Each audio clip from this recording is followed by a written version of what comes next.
Good morning. Welcome to tip number 1, making transitions with ease. Transitions come in all shapes and sizes, don't they? It could be the transition of having a great party and having it come to an end. It could be the transition of enjoying some delicious ice cream and know you've got to stop eating before you eat the whole gallon. It could be a transition that is the loss of someone you love. It could be the transition of losing the sense of who and what you are. The letting go of a belief that no longer serves you. It could be the allowing of the people that are meant to be in your inner circle of your life and letting them be there as long as they're meant to be there and letting them go after that. So how do we make transitions with ease? Well, first, I discovered, and this is because transitions have always been hard for me on a sense level. When I'm enjoying a moment, everything in me feels its juiciness. So when that changes, I feel really bereft and empty and open. I realized in my late teens that really life for me, and life I believe in general, is meant to go from fullness to fullness, from glory to glory. I got to play with that in the monastery and experience that, at least for me, that's true. So my first part of my tip is entertaining the thought in your life that you, no matter how it feels or what it looks like, are moving from fullness to fullness. And then in that perspective, go only so far as you can.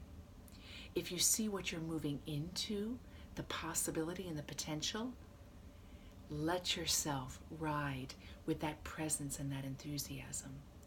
If you do not, if it's a loss that's devastating, that brings great sadness, confusion, doubt, then stay where you are and do not try to impose ideas of what the future will be.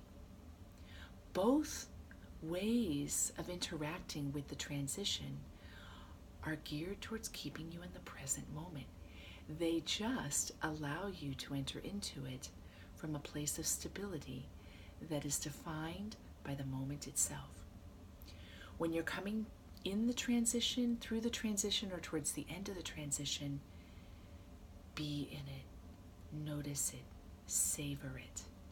Let your senses flesh it out. See if you can taste it in your mouth. If it's the end of a party that you love, that you don't want to end,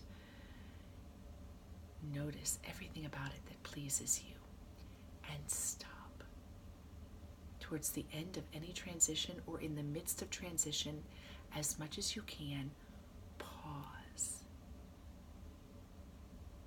And even if the transition is very painful, be there in that sensory experience. Be with the confusion that's in your mind. Be with the uncertainty about what the future will hold. And if, because you're an optimist like me, you want to jump forward into projecting ideas of where you'll move to, but you know that you really don't know, harness yourself back in. So where you see potential and possibility, allow that quality to infuse you in the transition. And where you do not see potential, don't try to make it up. Stay where you are, because you will begin to taste the potential of the moment. And pause.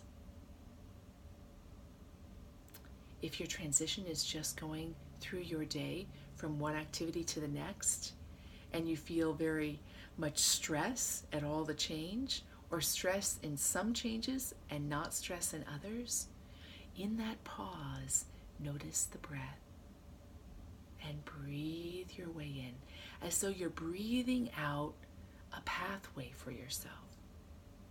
I love to see myself breathing an energetic pathway that I'm going to step onto in the transition. And then step.